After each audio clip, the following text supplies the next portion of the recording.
الحمد لله نحمده ونستعينه ونستغفره ونؤمن به ونتوكل عليه ونعوذ بالله من شرور أنفسنا ومن سيئات أعمالنا من يهده الله فلا مضل له ومن يضلله فلا هادي له ونشهد أن لا إله إلا الله وحده لا شريك له ونشهد أن سيدنا ومولانا محمدا عبده ورسوله وصلى الله عليه وعلى آله وأصحابه وأزواجه وأتباعه وسلم تسليما كثيرا أما بعد فأعوذ بالله من الشيطان الرجيم بسم الله الرحمن الرحيم وقل رب أعوذ بك من همزات الشياطين وأعوذ بك رب أن يحضرون صدق الله المولانا العظيم وصدق رسوله النبي الكريم ونحن على ذلك لمن الشاهدين والشاكرين والحمد لله رب العالمين إن الله وملائكته يصلون على النبي يا أيها الذين آمنوا صلوا عليه وسلموا تسليما اللهم صل على محمد وعلى آل محمد كما صليت على إبراهيم وعلى آل إبراهيم إنك حميد مجيد اللهم بارك على محمد وعلى آل محمد كما باركت على إبراهيم وعلى آل إبراهيم إنك حميد مجيد رب اشرح لي صدري ويسر لي أمري واحلل عقدة من لساني يفقهوا قولي محترم ناظرین و سامعین السلام علیکم ورحمۃ اللہ وبرکاتہ۔ پروگرام رحمان کی رحمت میں آپ تمام بھائی بہنوں کو خوش آمدید ہے۔ اللہ کریم سے دعا ہے اللہ کریم آج کی اس پروگرام کو ہم سب کے حق میں بے حد قبول و منظور فرمائیں اور اللہ پاک ہم سب کو عمل کی توفیق عطا فرمائیں، جو کہ مقصد ہوتا ہے اور غرض و غایت ہونی چاہیے ہر بیان، ہر اچھی بات کے کہنے اور سنانے کے حوالے سے۔ ناظرین اللہ کریم ہم سب کو عمل کی توفیق عطا فرمائے، آمین یا رب العالمین۔ ناظرین یہ دین جو اللہ کریم نے ہمیں عطا فرمایا ہے یہ دین کامل ہے، دین مکمل ہے کہ اللہ پاک نے، اللہ کے رسول صلی اللہ علیہ وسلم نے ہر چیز ہمیں مصیبت کے حوالے سے، پریشانی کے حوالے سے، کامیابی، ناکامی، شرور، فتن، جس طریقے سے ایک شفیق والدین، شفیق ماں باپ اپنے بچے کو جب کسی سفر پہ روانہ کرتے ہیں یوں بھی تو کوشش کرتے ہیں کہ ہر بات اپنے بچے کو جن باتوں سے وہ کامیابی حاصل کر سکے، جو کامیابی کے اچیو کرنے میں جو باتیں معین و مددگار ہوتی ہیں وہ بتایا کرتے ہیں۔ اسی طریقے سے ہر قسم کے شرور فتن سے، ظاہری اور باطنی، کہ شر سے کیسے بچا جائے، پریشانیوں سے کیسے بچا جائے، کسی مشکل کا سد باب کیا ہے، حل کیا ہے، سلوشن کیا ہے، بالکل اسی طرح اللہ پاک نے قرآن مجید کے اندر اور رحمت کائنات صلی اللہ علیہ وسلم نے احادیث کے اندر اپنی امت کو، اللہ پاک نے اپنے بندوں کو ہر بات بتائی کہ کس طریقے سے مشکلات سے بچا جائے، مصائب سے بچا جائے اور نا امید ہونے سے کیسے بچا جائے، کیسے ہر وقت پر امید رہا جائے، ہمیشہ ہمت کے ساتھ، حوصلے کے ساتھ زندگی گزارا جائے۔ اللہ پاک نے، اللہ کے نبی صلی اللہ علیہ وسلم نے بے شمار قرآنی آیات آپ اگر آپ مطالعہ کریں، تلاوت کریں تو آپ کو شاید اندازہ ہو۔ آج کی اس پروگرام کے اندر الحمدللہ قرآن کریم کے اندر سورہ مؤمنین کے اندر یہ آیات ہیں، 2 آیات میں نے آپ کی خدمت میں پیش کی ہے، اور ان دونوں آیات کے اندر ہمیں یہ بتایا گیا اللہ پاک کی طرف سے کہ میرے بندو دیکھو، ہر انسان کے اصل میں 2 قسم کے دشمن ہوتے ہیں، 2 قسم کی مخلوق سے، دو راستے ہیں جن سے ہمیں شرور فتن کا سامنا کرنا پڑتا ہے، پریشانیاں پیش آتی ہیں، مشکلات پیش آتی ہیں۔ ایک وہ انسان ہوتے ہیں، انسانوں کو پریشان کرنے والے، آپ اس کو دشمن کہہ لیں، حاسد کہہ لیں، باغی کہہ لیں جن کا مشن یہ ہوتا ہے کہ دوسروں کو پریشان کریں، دوسروں کو تنگ کریں، دوسروں کو تکلیف پہنچائیں۔ آپ پوری دنیا دیکھیں آج مظالم سے یہی انسان دوسروں پر مظالم ڈھا رہا ہے، ظلم و ستم توڑ رہا ہے، اور مظالم کی ایک نہ ختم ہونے والی پوری ایک داستان اس وقت آپ مشرق سے لے کے مغرب تک، شمال سے لے کے کسی خطے میں بھی آپ جائیں اور وہاں کی آپ خبریں پڑھیں تو آپ کو پتہ لگے گا کہ کس قدر ظلم سے پوری دنیا اس وقت بھری ہوئی۔ مظالم کی انتہا ہو رہی ہے، مظلوموں پر ظلم کی، کمزوروں پر ظلم کی کے پہاڑ توڑے جا رہے ہیں۔ تو بہرحال دو قسم کے دشمن، دو قسم کی دو راستوں سے انسان پر زیادتی ہوتی ہے۔ تو ایک یعنی انسان سے کیسے نپٹے؟ جب کسی انسان کو دوسرے انسان ستانے والے ہوں، پریشان کرنے والے ہوں، تو ان آیات سے پہلی آیت کے اندر بتلایا گیا کہ اگر کوئی انسان تمہیں پریشان کرے، تمہیں تکلیف پہنچائے، دل آزاری کرے، ظلم و ستم تم پر کرے، تو اس کا علاج کیا ہے، اس کا سلوشن کیا ہے؟ تو اس کے بارے میں رحمت عالم صلی اللہ علیہ وسلم کو بتلایا گیا کہ اے میرے محبوب صلی اللہ علیہ وسلم، جب انسان آپ کو پریشان کر رہے ہوں، مکہ والے آپ کو پریشان کر رہے ہوں، یہ منافقین آپ کو پریشان کر رہے ہوں، یہ اللہ اکبر بدقسمت لوگ آپ کو پریشان کر رہے ہوں، تو اس کا علاج اور سلوشن کیا ہے؟ فرمایا کہ اے میرے محبوب صلی اللہ علیہ وسلم ادفع باللتی ہی احسن، آپ مظالم کا جواب مظالم سے نہیں، ظلم کا جواب ظلم سے نہیں، زیادتی کا جواب زیادتی کے ساتھ نہیں، میرے محبوب صلی اللہ علیہ وسلم برائی کو احسن طریقے سے دفع کیجئے۔ ایسے لوگوں کے ساتھ حسن سلوک ہے، ایسے لوگوں کا جو علاج ہے ان کے ساتھ ہمدردی، ان کے ساتھ بخواہی، ان کے ساتھ اللہ اکبر حسن اخلاق کے ساتھ پیش آنا، ان کے ساتھ ہمدردی کرنا، ان کے ساتھ شفقت کرنا، ان کے ساتھ محبت کرنا۔ جو اکثر میں کہا کرتا ہوں، دیکھیں اگر انسان کسی انسان کے حوالے سے ناراض ہے، اس کے کسی بھی عمل سے، کسی بھی طرز عمل سے، کسی بھی طریقے سے، تو ایسے لوگوں کو ہمیں بیمار کنسیڈر کرنا چاہیے۔ مثال کے طور پہ کوئی شخص آپ کو پریشان کر رہا ہے، کوئی شخص آپ پر زیادتی کر رہا ہے، ظلم کر رہا ہے، یا کسی کے اندر اخلاقی خرابیاں ہیں، عقائد کی خرابیاں ہیں، بدعات، خرافات، شرکی افعال کوئی کر رہا ہے، تو ایسے لوگوں سے اگر ہم نفرت کرنے لگیں گے تو ایسے لوگوں کا علاج کون کرے گا؟ ایسے لوگوں کی اصلاح کون کرے گا؟ ایسے لوگوں کی اصلاح کیسے ہوگی؟ ایسے لوگوں کے پھر قریب کون جائے گا؟ ایسے لوگوں کو بتائے گا کون کہ میرے بھائی جو کچھ تم کر رہے ہو یہ غلط ہے، یہ رونگ ہے، یہ ناجائز ہے، یہ حرام ہے، یہ عمل اللہ پاک کو ناراض کرنے والے؟ تو ظاہر ہے کہ ہمیں نفرت نہیں، ایسے لوگوں سے ہمیں محبت کرنا شریعت نے سکھایا۔ ایسے لوگوں سے آپ قریب انہیں بتائیں محبت کے ساتھ کہ میرا بھائی، میری بہن، یہ غلط ہے، یہ رونگ ہے، یہ جہنم کا راستہ ہے، یہ اللہ پاک کو ناراض کر دینے والا عمل۔ تو سب سے پہلے اللہ پاک نے رحمت عالم صلی اللہ علیہ وسلم کو بتلایا کہ اے میرے محبوب صلی اللہ علیہ وسلم ادفع باللتی ہی احسن السیئہ نحن اعلم بما یصفون، میرے محبوب صلی اللہ علیہ وسلم یہ جو کچھ کر رہے ہیں مجھے معلوم ہے، آپ کا رب سب کچھ جانتا ہے، ان کی زیادتیوں کو بھی دیکھ رہا ہے، جان رہا ہے۔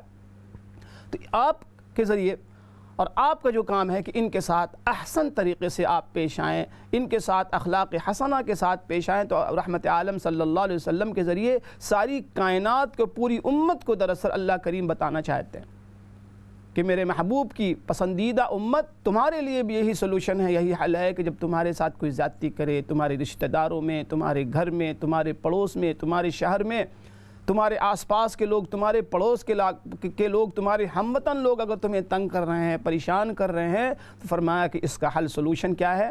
اس کا حل یہ نہیں ہے کہ ظلم کے مقابلے میں ہم بھی ظلم کرنے لگیں، زیادتی کے جواب میں ہم بھی زیادتی کریں، نہیں۔ کتنا بڑا بھی ظالم آپ کے سامنے ہو، ظلم کرنے والا، شریعت نے کبھی اجازت نہیں دی کہ مظلوم بھی ان کے ساتھ ظلم کرے، نہیں، مظلوم کو اجازت نہیں ظلم کرنے کی، کسی کو اجازت نہیں ظلم کرنے کی۔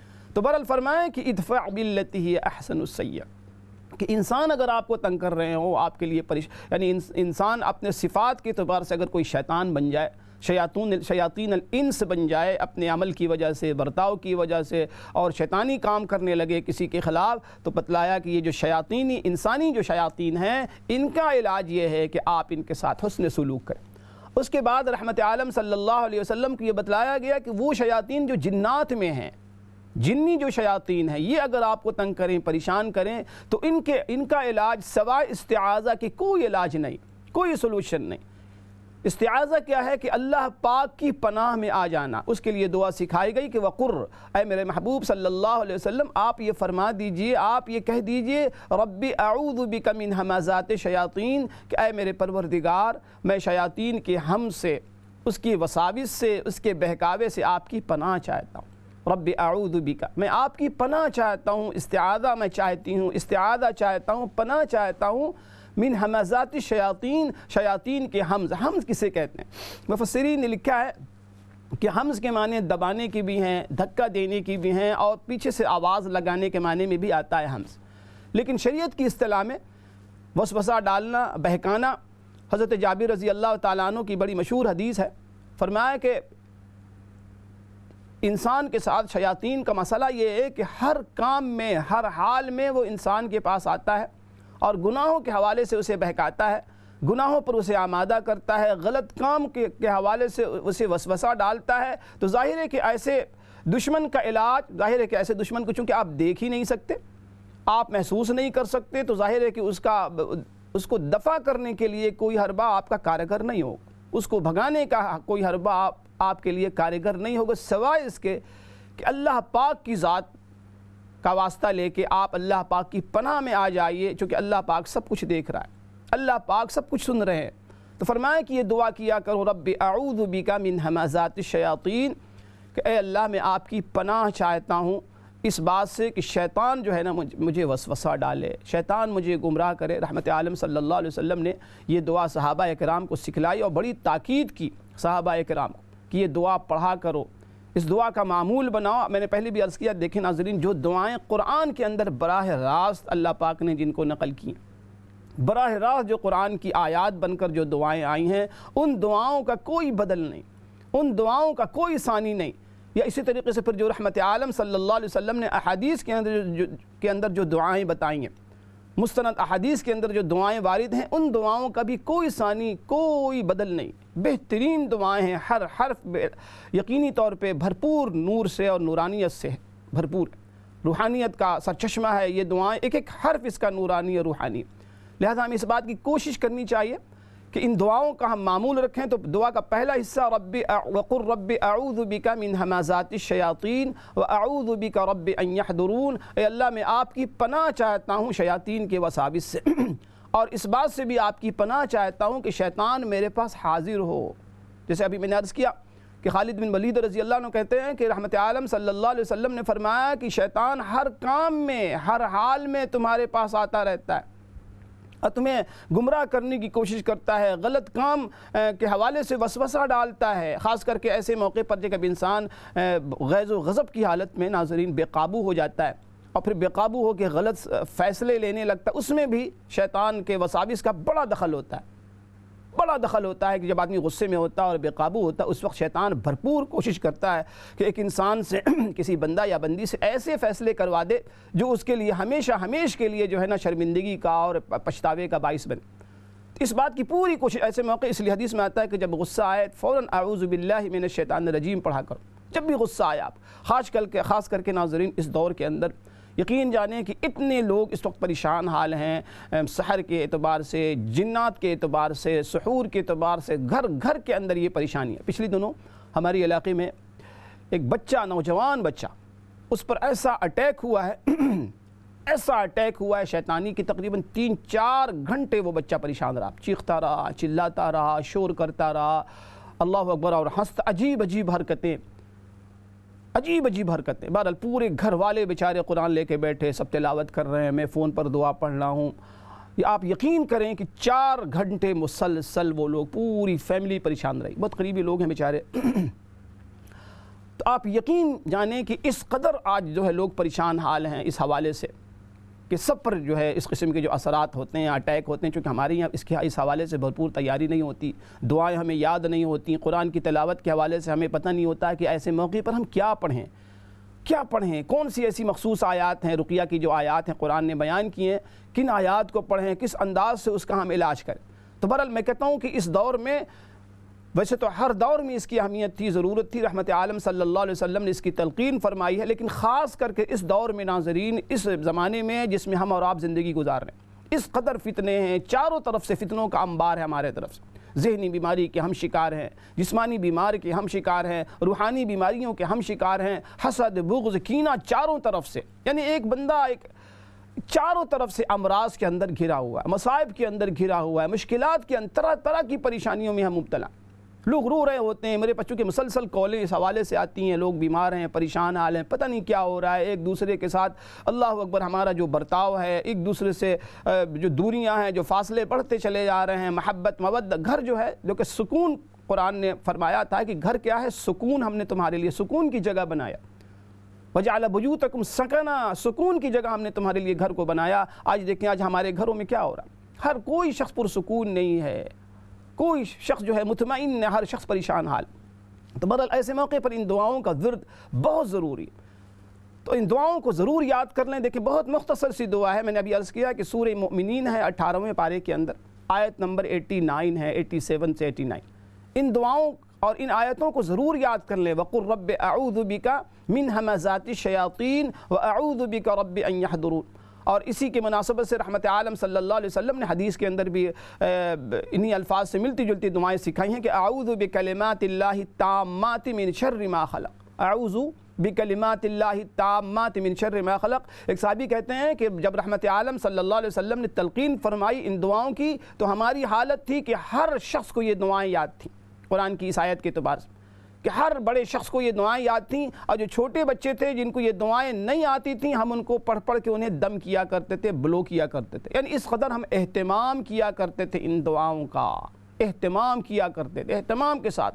تو میری بھی گزارش ہے کہ دیکھیں جب صبح آپ نماز پڑھیں، ہر والدین اس کو اپنے ذمے لے لیں کہ ان دعاؤں کو پڑھ کے اپنے بچوں پر دم کر دیا کریں۔ دیکھیں بچے مسلسل یہاں روتے ہیں، مسلسل کسی بچے کو آپ دیکھیں نا، اب رو رہا ہے تو روئی جا رہا ہے، اب ضد پوری کر کر کے والدین پریشان ہوتے ہیں کہ یا اللہ اسے ہوا کیا ہے، اسے چاہیے کیا، اس کی ڈیمانڈ کیا ہے، پتہ نہیں چلتا۔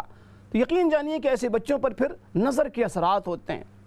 اس لیے ہمیں حکم ہے کہ جب بھی آپ کسی بچے کو دیکھو، کسی چیز کو دیکھو، کسی شخص کی گاڑی دیکھو، کسی شخص کا گھر دیکھو، کسی شخص گھر کی ونڈو دیکھو، قالین دیکھو، تو آپ ماشاء اللہ کہہ لیا کرو۔ چونکہ ہمارے یہاں اصل میں رواج ہم کیوٹ کرتے رہتے ہیں، ماشاء اللہ نہیں بولیں گے، 10 مرتبہ کیوٹ بول لیں گے ہم کسی بچے کے والدین کو خوش کرنے کے لیے، لیکن نظر بد سے بچانے کے لیے ایک مرتبہ ماشاء اللہ لا قوت الا باللہ ہم نہیں پڑھتے۔ آپ سے گزارش ہے جب بھی کسی کو دیکھیں، کوئی چیز آپ کو اچھی لگے، کوئی بچہ اچھا لگے، کوئی بچی چھوٹی بچی اچھی لگے، آپ ماشاء اللہ کہہ دیا کریں کہ ماشاء اللہ، یعنی اللہ پاک کا اس کو کریڈٹ دیں کہ یا اللہ کیا خوب تو نے بنایا ہے، اس کی اللہ اکبر، اس کی شکل، اس کی شبات، اس کا چہرہ بہت کیوٹ، ساتھ ماشاء اللہ بھی کہہ لیا کریں۔ تو چھوٹے چھوٹے جملے، چھوٹے چھوٹے بول جو ہیں آپ سبحان اللہ کہہ دیا کریں۔ کوئی چیز اچھی لگے، ہاؤ اور واؤ اور چیخنے چلانے کے بجائے آپ کہہ دیا کریں سبحان اللہ، بہت خوب، سبحان اللہ، الحمدللہ، ماشاء اللہ۔ کوئی رخصت ہو آپ سلام کر کے رخصت کیا کریں، دعا کے ساتھ اس کو رخصت کیا کریں کہ میں اللہ کی حفاظت میں آپ کو دیتی ہوں، میں اللہ کی حفاظت میں آپ کو دے رہا ہوں، فی امان اللہ، سلام کر کے اچھے الفاظ کے ساتھ اللہ پاک کی حفاظت۔ یہ چیزیں اصل میں بہت ضروری ہیں، خاص کر کے اس دور میں اپنی زندگی میں لانی چاہیے ہمیں ان چیزوں کو۔ اسلام نے یہ چیزیں ہمیں سکھائی ہیں کہ معاشرت تمہاری معاشرت کیسی ہو، تمہاری زندگی کی شب و روز کیسے ہو، زندگی کیسے گزارو تم۔ حضرت جابر رضی اللہ تعالیٰ عنہ کہتے ہیں کہ مجھے نیند کی بڑی شکایت تھی کہ راتوں میں مجھے نیند نہیں آتی تھی، میں پوری رات کروٹ بدلتا رہتا تھا۔ آج یہ بیماری کتنی ہماری ہیں، کتنے ایسے لوگ ہمارے بھائی اور کتنی ایسی بہنیں ہوں گی جو شکایت کر رہی ہوتی ہیں کہ ہمیں نیند نہیں آتی، کم خوابی کی شکایت، رات میں بالکل نیند نہیں آتی، پوری رات کروٹ لیتے لیتے میں گزار دیتا ہوں۔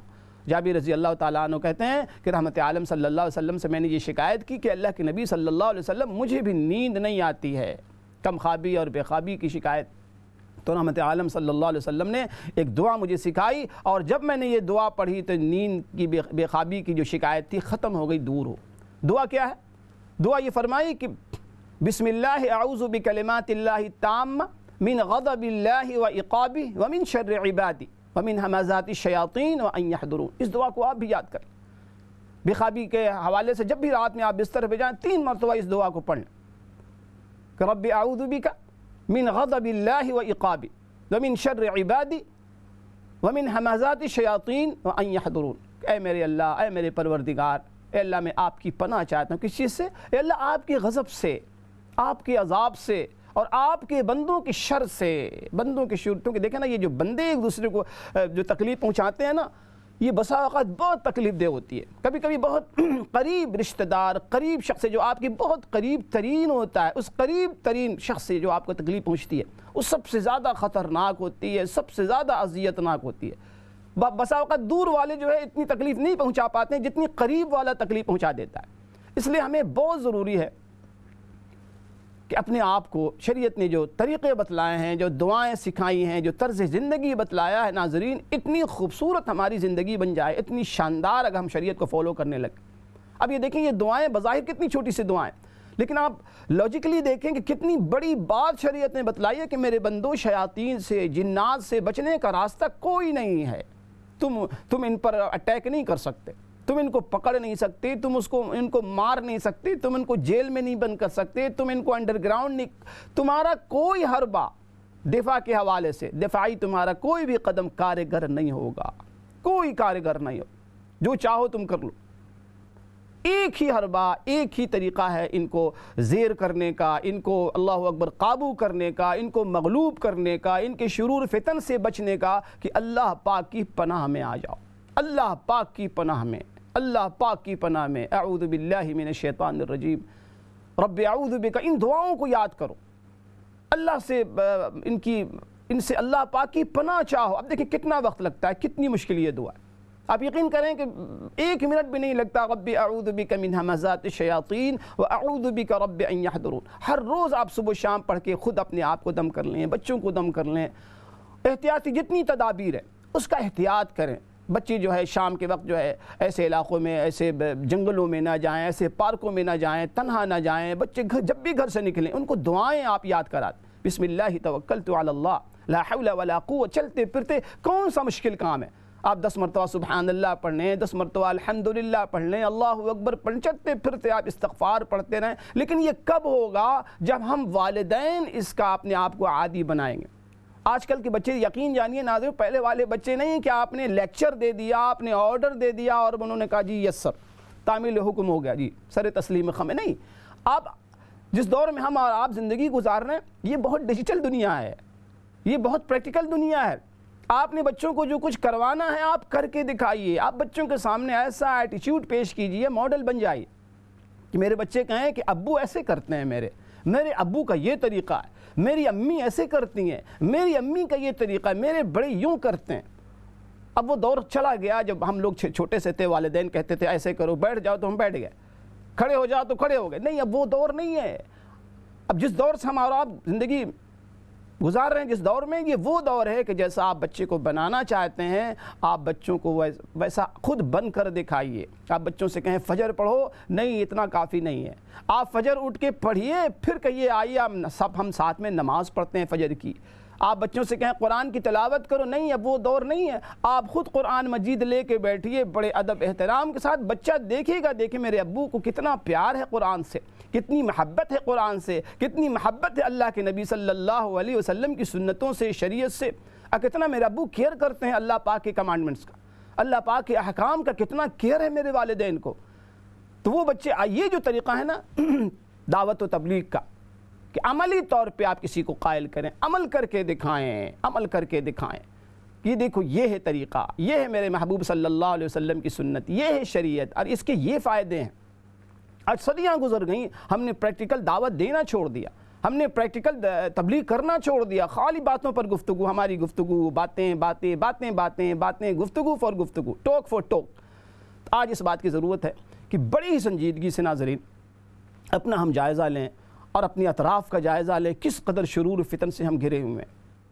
باہر کے اثرات، اندر کے اثرات، ہر گھر میں اس قسم کی چیزیں ہیں، شیطانی حرکات کا سامنا ہے، بچوں پر اٹیکس ہو رہے ہیں، ہم ہر کا سب پہ اثرات ہیں۔ تو بہرحال اللہ کریم سے دعا ہے کہ اللہ پاک ہمیں اپنے دین کی صحیح سمجھ عطا فرمائے ناظرین، اور یہ جو دعائیں ہمیں سکھائی گئی ہیں قرآن کریم کے اندر، یا رحمت عالم صلی اللہ علیہ وسلم جو سکھائی ہیں، ان کو ہم یاد کریں اور اپنے عمل میں لائیں۔ انشاءاللہ ایک مختصر سے بریک کے لیے جانا ہے، بریک کے بعد پھر حاضر ہوگی۔ السلام علیکم ورحمۃ اللہ وبرکاتہ۔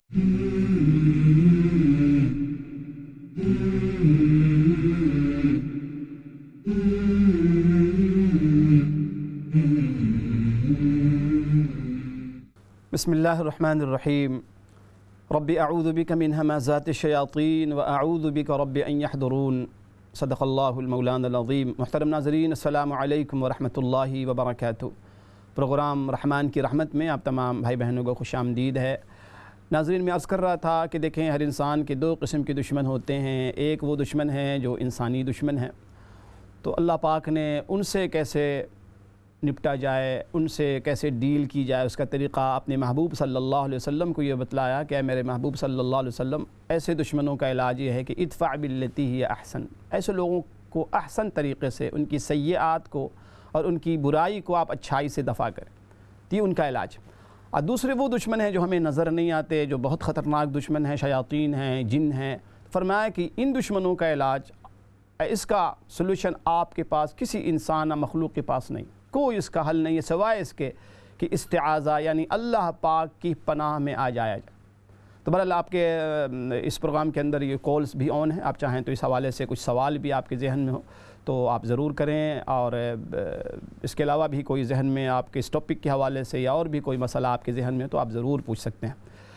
تو ناظرین آپ دیکھیں کہ قرآن مجید کے حوالے سے بھی کہ جب بھی ہم قرآن مجید پڑھتے ہیں تو اللہ پاک کا حکم ہے کہ فَإِذَا قَرَأْتَ الْقُرْآنَ فَاسْتَعِذْ بِاللَّهِ مِنَ الشَّيْطَانِ الرَّجِيمِ، کہ میرے بندو جب بھی تم قرآن مجید کی تلاوت کرنا چاہو، قرآن مجید کی تلاوت کا ارادہ کرو، تو سب سے پہلا کام یہ کرو کہ فَاسْتَعِذْ بِاللَّهِ، اللہ پاک کی پناہ چاہو، یعنی اعوذ باللہ من الشیطان الرجیم پڑھو۔ آپ کو پتہ یہ مسئلہ ہر شخص کو معلوم ہوگا کہ تلاوت کے جو آداب ہیں، جو مسائل ہیں، سب سے پہلا ادب یہ ہے کہ آپ قرآن مجید کی جب تلاوت کرنا چاہیں، چاہے وہ سورت سے تلاوت کی ابتدا کریں، چاہے درمیان سے کوئی آیت پڑھنا چاہیں، تو آپ نے اعوذ باللہ من الشیطان الرجیم مسٹ پڑھنا ہے، ضرور پڑھنا ہے۔ یہ قرآن کی آیت اور حکم ہے۔ حکم سے مراد کیا ہے کہ جو حکم ہوتا ہے واجب کے لیے ہوتا ہے، یہ واجب ہے کہ آپ سب سے پہلے اعوذ باللہ من الشیطان الرجیم۔ آپ غور کریں کہ بندہ قرآن پڑھنے جا رہا ہے، بندہ اللہ پاک کی تلاوت کرنے، اتنا اونچا عمل، اتنی اونچی عبادت کرنے جا رہا ہے،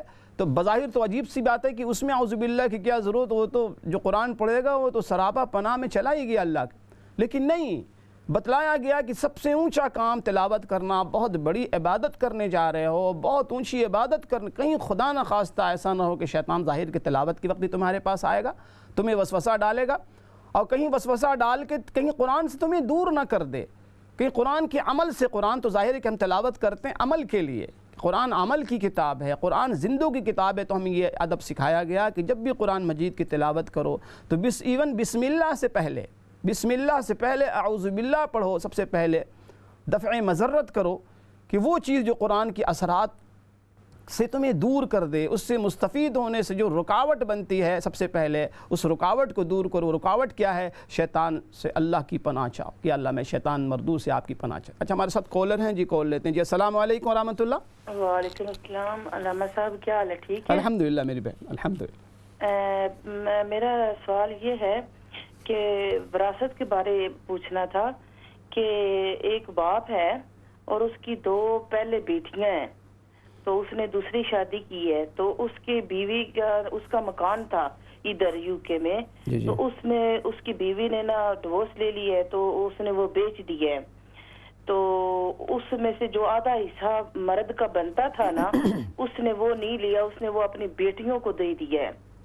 تو اب وہ جو اس کی زمین ہے اس باپ کی، اس میں سے وہ وراثت جو ہے اس کی باپ کی، وہ بیٹیوں کو علیحدہ دینی پڑے گی، یا وہ کہہ دے کہ جو میں نے اپنا حصہ لینا تھا اپنی بیوی سے وہ میں نے بیٹیوں کو دے دیا ہے، تو وہ اس زمین کی وراثت کی مد میں چلا جائے، تو ایسا ہو سکتا ہے؟ میں عرض کرتا ہوں میری بہن، میں عرض کرتا ہوں، بہت شکریہ جی۔ نیکسٹ کالر، السلام علیکم ورحمۃ اللہ۔ ہاں جی، وعلیکم السلام جی۔ جی میری بہن۔ ہاں جی جی، میری بیٹی کی نا طبیعت نہیں ٹھیک رہتی ہے جی۔ جی آپ کی بیٹی کیا ہوا ہے؟ بیٹی میری کی طبیعت نہیں ٹھیک رہتی اور بچے بھی اس سے بہت تنگ کرتے ہیں۔ اچھا اچھا، ٹھیک ہے، ان کی طبیعت بھی خراب ہے اور بچے بھی تنگ کرتے ہیں، ٹھیک ہے، میں عرض کرتا ہوں، بہت شکریہ، جزاکم اللہ۔ اچھا پہلا مسئلہ میری بہن نے وراثت کے حوالے سے پوچھا ہے۔ میری بہن وراثت کا جو مسئلہ ہے نا وہ اصل میں بہت تفصیل طلب ہوتا ہے اور بہت ہی سنجیدہ مسئلہ ہوتا ہے، بہت ہی نازک مسئلہ ہوتا ہے، چونکہ لوگوں کے حقوق وابستہ ہوتے ہیں، اس لیے اس سلسلے میں بہت ہی احتیاط کے ساتھ ہمارے یہاں بہت سی جو خرابیاں ہیں اور کوتاہیاں ہم سے سرزد ہوتی ہیں ہمارے معاشرے میں، ان میں سے ایک کوتاہی سرزد ہم سے یہ ہوتی ہے، اور یہ بہت ہی ڈینجرس خطرناک کوتاہی۔ وہ کوتاہی کیا ہے کہ وراثت کے حوالے سے ہمارے یہاں لوگ سنجیدہ نہیں ہوتے ہیں۔ سنجیدگی کے ساتھ وراثت کے مسئلے کو پر غور نہیں کرتے، وراثت اچھی طرح تقسیم نہیں ہوتی، جو رشتہ دار جو وارثین ہیں وہ رثہ میں سے جو خاموش مزاج ہوتے ہیں یا سیدھے سادے ہوتے ہیں، لوگ ان کو کنارے لگا دیتے ہیں۔ تو بہرحال اس حوالے سے میری گزارش ہے کہ بہت ہی احتیاط کے ساتھ، چونکہ دیکھیں نا اس کا تعلق جانے والے سے بھی، جانے والا چلا گیا، اس کی روح کو بھی سکون پہنچانے کا بہترین ذریعہ یہ ہوتا ہے کہ اس کی وراثت کے اندر اچھے احسن انداز میں آپ اس میں وراثت تقسیم کر دیں، آپ اس کی تقسیم بہترین انداز سے کر دیں شریعت کے مطابق۔ اس سے اس کو بھی خوشی ہوتی ہے، اسے بھی سکون ملتا ہے۔ اس کے لیے سب سے بڑی ہمدردی اس میت سے، اس مرحوم سے یہ ہو کہ آدمی اس کی چھوڑی ہو، اس کا جو ترکہ ہے، اس کی جو وراثت ہے، اس کو اچھے انداز میں تقسیم کر دیا جائے۔ تو اس حوالے سے میری یہ گزارش آپ سے ہوگی کہ دیکھیں کیونکہ تفصیل طلب پوچھنا ہوگا ساری تفصیلات کہ بچے کتنے تھے، بچیاں کتنی تھیں، اور جو خاتون کے بارے میں آپ تذکرہ کر رہی ہیں جنہوں نے اپنا حصہ لے کے اپنی بچیوں کو دے دیا، تو وہ تو ان کی مرضی ہے، ان کی ملکیت میں جب وہ چیز چلی گئی، ان کو اپنی وراثت مل گئی، اب جسے چاہے وہ دے دیں۔ ہاں اب دوبارہ وہ نہیں مانگ سکتی، ظاہر ہے کہ ان کو وراثت مل گئی ہے، وہ لے کے اپنی پہلے سابقہ شوہر سے جو بچیاں تھیں ان کو وہ دے دیتی ہیں، تو کوئی مسئلہ نہیں، ان کی مرضی ہے۔ لیکن میں پھر بھی عرض کرتا ہوں کہ اس حوالے سے پوری تفصیل آپ کسی مفتی صاحب کے سامنے 1 to 1 آپ کریں تو زیادہ بہتر ہوگا، تاکہ اس میں مزید آپ کے لیے نا کوئی مسئلہ ایسا نہ رہ جائے جو کسی مفتی صاحب کے سامنے نہ آئے، جو آپ صورت مسئلہ بتائیں گے اسی کے مطابق وہ فتویٰ دیں گے، تو چونکہ بڑا نازک مسئلہ ہے، تو اس حوالے سے میری گزارش ہے اور درخواست آپ سے ہے کہ آپ 1 to 1 کسی مفتی صاحب سے ملاقات کر کے، آپ کے لوکل کوئی مسجد ہوں، امام صاحب ہوں، تو وہ زیادہ بہتر ہوگا بجائے اس کے کہ میں آپ کو یہاں سے بتاؤں اور کوئی مسئلے کی کوئی شق رہ نہ جائے، وہ غلط مسئلہ آپ کو نہ آپ کے کو میں بتا دوں جس سے آپ کا نقصان ہو اور گناہ بھی لازم ہے۔ تو اس کا میری گزارش ہے کسی مفتی صاحب سے 1 to 1 آپ ملاقات ضرور کر لیں۔ جزاکم اللہ۔ جی نیکسٹ کالر، السلام علیکم ورحمۃ اللہ۔ وعلیکم حضرت یہ پوچھنا ہے، ہمارے یہاں جمعہ بنا ہوا ہے، ہماری بچی ہے تو وہ پچھلے 2 دن سے کوئی چیز اس کا گلا دباتی ہے اور سانس اس کی بند کرنے کی کوشش کرتی ہے۔ 3 مرتبہ یہ کیس ہوا ہے، کل بھی ہوا ہے، بھی ہوا ہے، اور پھر وہ خوفزدہ ہو گئی ہے بچی۔ وہ جب اس شور گھر میں نہیں ہوتا تو تب وہ چیز جب یہ سوتی ہے صبح پڑنے کے بعد وہ گلا دباتی ہے، جیسے اس نے کشن یعنی کہ تکیہ رکھ کر دباتی ہے، نظر کچھ نہیں آتا۔ تو چھوٹی نماز پڑھنے کے بعد شور گیا تو یہ نازل ہوئی۔ بھائی آپ کی آواز بڑی ٹکرا رہی ہے، کلیش ہو رہی ہے۔ جی میں بتاتا ہوں جی السلام علیکم ورحمۃ اللہ۔ Next collar. السلام علیکم مولانا صاحب۔ جی وعلیکم السلام ورحمۃ اللہ۔ جی میرا سوال ہے، میں آپ سے پوچھنا چاہتی ہوں جو صلاۃ نفل،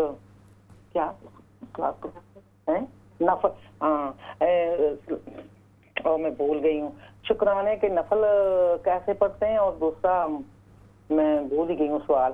جی سوری، میں بعد میں بات کروں گی۔ ٹھیک ہے کوئی بات نہیں میری بہن، کوئی مسئلہ بھی یاد آ جائے آپ کال کر لیں۔ بہت شکریہ۔ جو کالر ہے اور کال ہے؟ اچھا بہت شکریہ۔ اچھا میں اس کے بعد جو سوال تھا وہ یہ تھا کہ میری بہن نے پوچھا ہے کہ ان کی بیٹی کی طبیعت بھی خراب رہتی ہے اور بچے بھی جو ہے وہ پریشان کرتے ہیں۔ تو میری بہن ایک تو سب سے جو بڑا مسئلہ ہے کہ نماز کی پابندی بہت ضروری ہے۔ ہمارے یہاں نماز کے حوالے سے بھی بڑی کوتاہی ہوتی ہے، تو سب سے جو پہلی چیز ہے، دیکھیں سب کچھ اللہ پاک کے ہاتھ میں، تو تمام مسائل سے مشکلات سے باہر نکلنے کا واحد طریقہ یہ ہوتا ہے کہ انسان اللہ پاک کو راضی کر لے، اللہ پاک سے اپنا معاملات درست کر لے۔ تو اللہ پاک کے فرائض میں سے سب سے بڑا جو حکم ہے نماز کی پابندی، تو ہمیں کوشش کرنی چاہیے تو نماز کی ادائیگی بھی ہو، نماز ہم سیکھ کے پڑھیں، نماز سمجھ کے پڑھیں، کوشش کریں کہ اپنی نماز شاندار ہو، کیونکہ نماز ایک ایسی نعمت ہے ناظرین، ایک ایسی دولت ہے کہ صحابہ کرام کے بارے میں آتا ہے، خود رحمت عالم صلی اللہ علیہ وسلم کہ جب بھی زندگی میں کوئی مسئلہ پیش آتا، کوئی مشکل پیش آتی، تو صحابہ کرام خود رسول اللہ صلی اللہ علیہ وسلم نماز پڑھ کے اللہ سے مانگتے تھے۔ قرآن کی آیت بھی ہے کہ وَاسْتَعِينُوا بِالصَّبْرِ وَالصَّلَاةِ، کہ اے لوگوں صبر اور نماز کے ذریعے اللہ پاک سے مدد مانگو۔ اللہ پاک سے مدد مانگو کس ذریعے سے؟ نماز کے ذریعے۔ صحابہ کرام جب بھی کوئی مسئلہ ہوتا مصلی بچھاتے نماز شروع کرتے۔ ظاہر ہے کہ سب کچھ ساری چیزیں خزانوں کا مالک اللہ ہے، ہر چیز کا ریموٹ کنٹرول اللہ کے ہاتھ میں۔ تو ایک تو نماز کی پابندی، دوسرے صبح و شام آپ جو ہے نا 7 مرتبہ حسبی اللہ لا الہ الا ہو علیہ توکلت وہو رب العرش العظیم پڑھا کریں. اور حضرت ایوب علیہ السلام کی دعا ہے رب انی مسنی الضر وانت ارحم الراحمین، 7 مرتبہ یہ پڑھیں. اور ہر نماز کے بعد جو صورتیں پڑھیں آپ بچوں کو دم کر دیا کریں، بلو کر دیا کریں. اللہ کریم آپ کو برکتیں عطا فرمائے. بہت شکریہ آپ کی کال کا. جی نیکسٹ کالر. السلام علیکم ورحمۃ اللہ. وعلیکم السلام. کیسے ٹھیک ہو؟ جی الحمدللہ میری بہن. جی ہاں جی ٹھیک ہے آپ؟ جی اللہ پاک کا کرم ہے میری بہن. اچھا بھائی جان میں آپ سے ایک سوال کرنا چاہتی ہوں کہ میں ہر روز رات کو عشاء کی نماز کے بعد جی میں ہر 2 نفل حضور پاک اہل ثواب پڑھتی ہوں، ایک رکعت میں 3 دفعہ قل هو اللہ. کیا ٹھیک ہے میرے لیے؟ ہر عشاء کے بعد 2 رکعت نماز پڑھتی ہیں آپ؟ ہاں جی کہتی ہوں کہ 2 رکعت نماز نفل اہل ثواب حضور پاک. اہل ثواب یا اہل بیت؟ اہل ثواب حضور پاک. اچھا ٹھیک ہے میں عرض کرتا ہوں. بہت شکریہ آپ کی. جی نیکسٹ کالر. السلام علیکم ورحمۃ اللہ. وعلیکم السلام ورحمۃ اللہ. مفتی صاحب میں پوچھنا چاہیے. وعلیکم السلام. جی فرمائیے. جی میں سن رہا ہوں فرمائیے. جی جی میری والدہ نے وہ فوت ہوئی گئی نا، میں ان واسطے کیا پڑھ سکنی ہوں، کیا دعا پڑھ سکنی ہوں، کیڑی صورت پڑھ سکنی ہوں ان واسطے ایوری ڈے میں صورت ملک پڑھنی تھا. تو کسی نے بتایا ہے ان کو سال ثواب نہ کر سکنے ہیں. یہ واقعہ صحیح گل ہے؟ آپ ان کو اصالہ ثواب نہیں کر سکتی کسی نے بتلایا؟ کہ کچھ قرآن کی کوئی چیز نہ ہے پڑھی سکنے دا، صرف ہے تو انہوں نے دعا کری سکنے ہوتا ہے. یہ صورت ملک میں پڑھی تو انہوں واسطے نا میں ثواب بچانی ہے روز شام کو. تو پھر صورت خلاص بھی پڑھنی ہے انہوں واسطے میں پڑھی سکنی ہوں یا نہ استغفار بھی پڑھی سکنی ہوں اور کیا پڑھی سکنی ہوں؟ میں عرض کرتا ہوں. بہت شکریہ آپ کی کال کا میری بہن. بہت بہت شکریہ. جزاکم اللہ. اچھا اس کے بعد میری بہن نے سوال کیا تھا کہ نفل شکرانہ جو نماز ہے، شکرانے کی نماز اس کو کیسے پڑھا جائے. شکرانے کی نماز دیکھیں میری بہن جیسے عام نماز پڑھتے ہیں، نماز کا طریقہ سب میں بالکل سیم ہی ہے. نوافل، فرائض، واجبات. فرائض میں یہ ہے کہ آپ 4 رکعت پڑھتے ہیں، پہلی 2 میں صورتیں. بقیہ نمازوں کا جو سلسلہ ہے نا، رکوع، سجدہ، قیام. تو نفل کی آپ نیت کریں گی، نیت کرتی ہوں میں 2 رکعت نماز شکرانے کی. تو نفل نماز وہ ہوگی. نماز کا وہی طریقہ کہ آپ پہلی رکعت میں جو پہلے سورۃ الفاتحہ پڑھتی ہیں، پھر آپ سورت پڑھتی ہیں، پھر دوسری آخر میں آپ پھر دعا کرتی ہیں. آپ جب دعا کریں تو جس مسئلے کے حل ہونے پر آپ شکر ادا کر رہی ہیں، آپ شاکرانہ رویہ اختیار کر کے اللہ پاک کا شکر ادا کریں کہ میرے اللہ یہ کام میرا بن گیا، یہ مسائل حل ہو گئے، میں شکر ادا کرتی ہوں. یا اللہ میں زبان سے بھی شاکرہ بننا چاہتی ہوں، ہمارا دل بھی شاکر ہو جائے، دماغ بھی شاکر ہو جائے. اور میں نے عرض کیا تھا دیکھیں شکر کا بہت سے شکر کے طریقے ہیں، شکر کے درجات ہیں. سب سے اعلیٰ درجہ شکر کا یہ ہے کہ اللہ پاک نے جو نعمتیں ہمیں دی ہیں ان نعمتوں کو اللہ پاک کی نافرمانی میں استعمال نہ کیا جائے. اعلیٰ درجے کا شکر. اللہ نے آنکھیں دی ہیں، آنکھیں اللہ کی نافرمانی میں استعمال نہ ہو، آنکھ کا سب سے بڑا شکر. تو بہرحال کالر ہمارے ساتھ ہیں، میں مزید عرض کرتا ہوں. جی السلام علیکم ورحمۃ اللہ. السلام علیکم. السلام علیکم. جی وعلیکم السلام ورحمۃ اللہ. جی میری بات. ورحمۃ اللہ وبرکاتہ. میں نے آپ سے پوچھنا تھا کہ جو لاسٹ ویک آیات آپ نے بتائی تھی وہ صبح شام 7 مرتبہ پڑھنی ہے یا دن میں 1 مرتبہ؟ اس کو آپ صبح شام بھی پڑھ لیں، ویسے 1 دفعہ بھی پڑھ دیں تو ٹھیک ہے. ہاں یہ ہے کہ یعنی دعائیں ایسی ہیں نا کہ جتنی بار آپ پڑھیں گی اس کی جو نورانیت ہے، روحانیت ہے، برکات ہیں، وہ الگ سے آپ کو ملیں گے، بونس. چلتے پھرتے پڑھتی رہا کریں. جزاکم اللہ. جی نیکسٹ کالر. السلام علیکم ورحمۃ اللہ. وعلیکم السلام.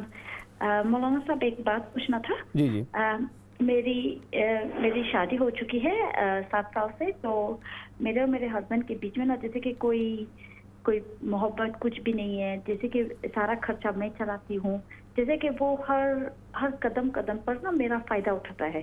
صحیح. سارا خرچہ میں چلاتی ہوں. میں جب ماں بننے والی بھی تھی تبھی تو سارے گھر کے سارے کام میں کرتی تھی، سارا شاپنگ میں کرتی ہوں. شاپنگ لاتی ہوں تو سارے 4-5 بیگ جو ہے نا وہ سارا کچھ میں خود نکالتی ہوں. اگر اس کو بلا بھی لوں مدد کے لیے تو وہ جیسے کہ وہ بہت کام چھوڑ دیتا ہے، وہ مدد کرنے نہیں آتا. کہ جیسے کہ میری زندگی ایسا کہ میں خود ایک مرد ہوں، ایسا ہے. اللہ پاک رحم فرمائے میری بہن. میں عرض کرتا ہوں. اچھا ٹھیک. میں عرض کرتا ہوں. بہت شکریہ آپ کی کال کا. جی کال نہیں ہے. جی اچھا، بہت شکریہ میری بہن، عرض کرتا ہوں بہن۔ اس کے بعد میری بہن نے پوچھا ہے کہ عشاء کی نماز کے بعد 2 رکعت نماز پڑھتی ہیں وہ، اور اس نماز کے اندر نیت یہ کرتی ہیں کہ رسول اللہ صلی اللہ علیہ وسلم کو ثواب یا صحابہ کرام یا اہل بیت۔ میری بہن دیکھیں، جو نماز ہے نا، نماز نفلی جو بدنی عبادات ہیں، آپ نماز تو پڑھیں گی، ظاہر ہے کہ اللہ پاک کے لیے پڑھیں گی، ہاں نماز کے بعد دعا آپ ضرور پڑھ کر سکتی ہیں کہ یا اللہ میری طرف سے رحمت عالم صلی اللہ علیہ وسلم، صحابہ کرام، جتنے بزرگان دین ہیں، بڑے اسلاف ہمارے ہیں، اے اللہ ان کو ثواب پہنچے، ان کے لیے دعا، درجات کی بلندی کے لیے آپ دعا کریں، تو ایسا کرنا اچھی بات ہے۔ لیکن نفل چیزوں کو نفل کے درجے میں رکھا جائے، اس کو ظاہر دیکھیں اسلام نے، میں نے بارہا عرض کیا ہے کہ دیکھیں ہمارا اور آپ کا اسلام دین مکمل ہے، دین کامل ہے۔ ہر عمل کے اعتبار سے جس عمل کی جو کیٹیگری رحمت عالم صلی اللہ علیہ وسلم نے متعین کر دی ہے، یا اللہ پاک کی طرف سے متعین ہے اعمال کی جو کیٹیگری، اس کو اسی کیٹیگری کے اندر رکھنا یہ بہت ضروری ہے۔ ہم کیٹیگری تبدیل، جو چیز فرائض ہیں ان کو فرض کنسیڈر کیا جائے، ان کو واجبات یا آپشن میں نہ لایا جائے، ان کو فرض رکھا جائے، جو واجبات ہیں وہ واجب ہوں، جو سنت ہیں وہ سنت ہوں کیٹیگری میں رکھا جائے، جو نوافل ہیں ان کو نوافل کی کیٹیگری میں ایسا عمل جو نفل ہے اس کو لازم ضروری نہ قرار دیا جائے کہ نہیں جی فرض کی طرح اس کو آپ عقیدتاً اور عملاً آپ لازم کر لیں، نہیں۔ تو بہت اچھی بات ہے آپ 2 رکعت نماز پڑھتی ہیں، اور اپنا عقیدہ بالکل درست رکھیں کہ عبادات ساری جو ہے اللہ کے لیے ہونی چاہیے اور اللہ پاک کے لیے ہیں۔ ہاں ہم دعائیں ایک دوسرے کے لیے کر سکتے ہیں، کچھ پڑھ کے ایصال ثواب 3 مرتبہ سورہ اخلاص پڑھ لیں، اس سے بہتر یہ ہے کہ آپ 3 مرتبہ سورہ اخلاص پڑھ لیا کریں ہر نماز کے بعد، اور دعا کر دیا کریں سب کے لیے ایصال ثواب کے لیے۔ اچھا ہمارے ساتھ ایک اور کالر ہیں، انہیں شامل کرتے ہیں۔ السلام علیکم ورحمۃ اللہ۔ وعلیکم السلام بھائی صاحب، یہ میری بہن بیمار ہے، اس کے دعا فرمائیں، اس کو فالج ہوا ہے، اس کی جو ایک سائڈ ہے رائٹ والی سائڈ وہ کام کرتی ہے، لیفٹ والی سائڈ وہ کام نہیں کرتی، تو اس کی آواز ہی بند ہو گئی ہے، تو اس کو بڑی تکلیف ہے۔ اللہ پاک شفا کاملہ عطا فرمائے میرے بھائی، ابھی میں عرض کرتا ہوں انشاءاللہ اللہ کا ضرور انشاءاللہ شفا کاملہ عطا فرمائیں گے جی، بہت بہت شکریہ آپ کا۔ اچھا اس کے بعد میری بہن نے پوچھا ہے کہ والدہ کے لیے کیا دعا پڑھی جائے اور کیا پڑھ سکتے ہیں ان کے لیے، سورہ یاسین پڑھ سکتے ہیں کہ نہیں، سورہ ملک پڑھ سکتے ہیں کہ نہیں، اور ساتھ میں انہوں نے بتلایا کہ کسی نے ان کو مشورہ یہ دیا اور یہ بتلایا کہ ایصال ثواب نہیں ہو سکتا، صرف آپ دعا کر سکتی ہیں۔ دیکھیں اس سلسلے میں میری بہت ہی مؤدبانہ گزارش ہے ایسے تمام لوگوں سے کہ اللہ کا واسطہ ہے کہ جب کسی کو آپ کوئی مسئلہ بتلائیں تو پہلے خود جو ہے اسٹڈی کر لیں، خود آپ جو ہے نا اچھی طرح سمجھ لیں کہ آپ کیا کسی کو بتا رہے ہیں، کہیں خدا نخواستہ ایسا دیکھیں بہت بڑی ذمہ داری۔ امام شافعی رحمۃ اللہ علیہ کے بارے میں آتا ہے کہ جب کوئی شخص ان سے سوال کرتا تو حضرت تھوڑا سا وقفہ لے کے جواب دیتے۔ کسی نے سوال کیا ایک مرتبہ ان سے کہ حضرت آپ سے سوال کیا جاتا ہے تو سوال کے بعد تھوڑی دیر آپ خاموش کیوں ہو جاتے ہیں، آپ فوراً جواب نہیں دیتے؟ تو اللہ اکبر، بڑوں کی بڑی بات ہے۔ حضرت فرمایا کرتے تھے کہ جب سوال مجھ سے کیا جاتا ہے تو میں تھوڑی دیر توقف کرتا ہوں اور وقفہ کرتا ہوں، اور یہ سوچتا ہوں کہ جو جواب میں دینے جا رہا ہوں کیا وہ درست جواب ہوگا، کہ اللہ پاک کے سامنے میں اس کو جسٹیفائی کر سکتا ہوں، کہیں میری پکڑ کا ذریعہ تو نہیں بنے گا، کوئی غلط مسئلہ تو نہیں بتا، غلط بات۔ اتنا اللہ سے لوگ ڈرنے والے لوگ ایسے ڈرا کرتے تھے، یعنی نیکی کر کے ڈرا کر۔ آج تو ہم گناہ کر کے اللہ سے نہیں ڈرتے، اللہ والے لوگ نیکی کر کے اللہ پاک سے ڈرتے تھے کہ کہیں ہماری نیکی منہ پر مار نہ دی جائے، کہیں مردود قرار نہ دی جائے۔ آج ہمارا حال یہ ہوتا ہے کہ ہم اللہ اکبر گناہ پر گناہ یعنی اس قدر خود سر ہم ہو جاتے ہیں کہ ہم گناہ کرنے کے بعد بھی ہمیں ڈر نہیں لگتا۔ اب کتنی بڑی بات، آپ غلط مسئلہ کسی کو بتا رہے ہیں، بھائی ایصال ثواب کیوں نہیں ہے، ایصال ثواب کیوں نہیں ہے؟ اگر آپ ٹھیک ہے آپ نہیں کرتے آپ نہ کریں، لیکن آپ اپنے اس مسئلے کو کسی دوسرے پر مسلط کیوں کرتے ہیں؟ پیاری حدیث رحمت عالم صلی اللہ علیہ وسلم کی کہ اذا مات الانسان انقطع عملہ،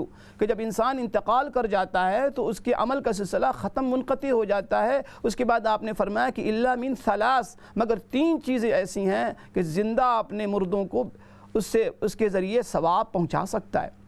فرمایا کہ الا 3 چیزیں ایسی ہیں۔ میں ابھی عرض کرتا ہوں ان 3 چیزوں کے بارے میں، کال لیتا ہوں جی۔ السلام علیکم ورحمۃ اللہ۔ وعلیکم السلام مولانا صاحب، میں چھوٹا جو میرا سوال ہے جی جی، میں جس وقت نماز پڑھنی ہوں میرے ذہن میں آتا ہے کہ جب میں سجدے والی تسبیح یا رکوع والی کرنی ہے تو غلط کرنی ہے، سبحان ربی العظیم، تو آپ ذرا مجھے بتا دیں کہ کس طرح کرنی چاہیے۔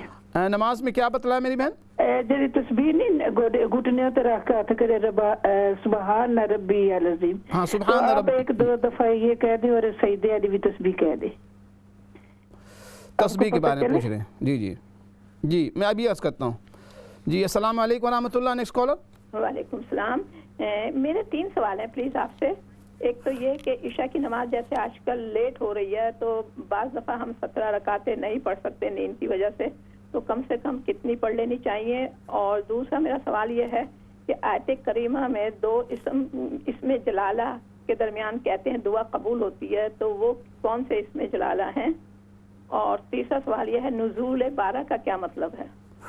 نزول 12. ٹھیک عرض کرتا ہوں میں.